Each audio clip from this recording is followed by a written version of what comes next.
CNN seems to be attacking One America News over our reporting on the terrorist-linked White Helmets group in Syria. One America's Pearson takes a look at the evidence and explains why he thinks CNN needs to double back their facts. We do want to warn you, some of the following images may be considered graphic.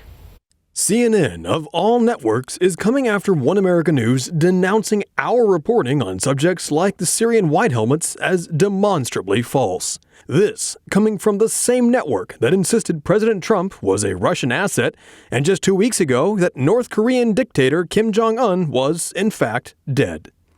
Now CNN's Brian Stelter is denouncing OAN's reports that the White Helmets aren't a credible organization or are in any way involved in staging and covering up the chemical attacks in Syria. One America News has reported extensively on the conflict in Syria and specifically on the role of the White Helmets, a so-called humanitarian organization that is actually deeply tied to numerous Islamic terrorist groups. They don't help people. They only work when there is a camera on them, and when the camera is gone, they leave. They abandon people under the rubble. They told us to pull the bodies out by ourselves.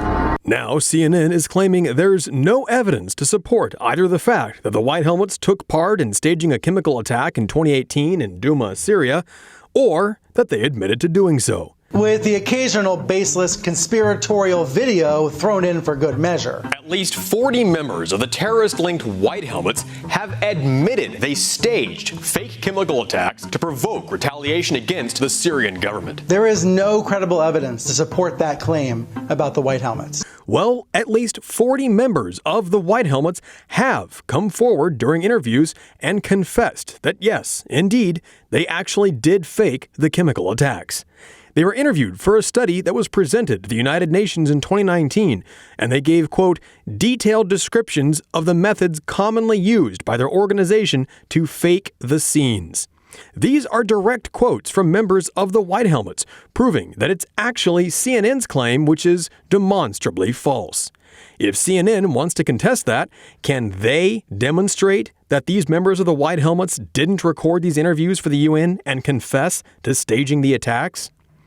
CNN's attack comes despite their own hard-hitting reports, like this one, in which their reporter tries to prove a chemical strike happened by sniffing dirty clothes worn by Syrian refugees from Douma. And there's definitely something that stings. If all that wasn't enough, One America News was actually in Syria, in Douma, and spoke to residents, doctors, and local authorities who were there on the day the alleged chemical attack happened.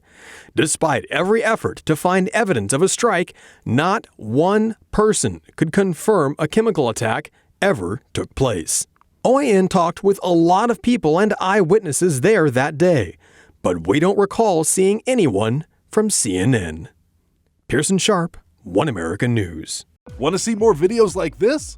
Click on the link below and subscribe to One America News on YouTube, and call your cable provider and kindly demand that One America News is added to your lineup.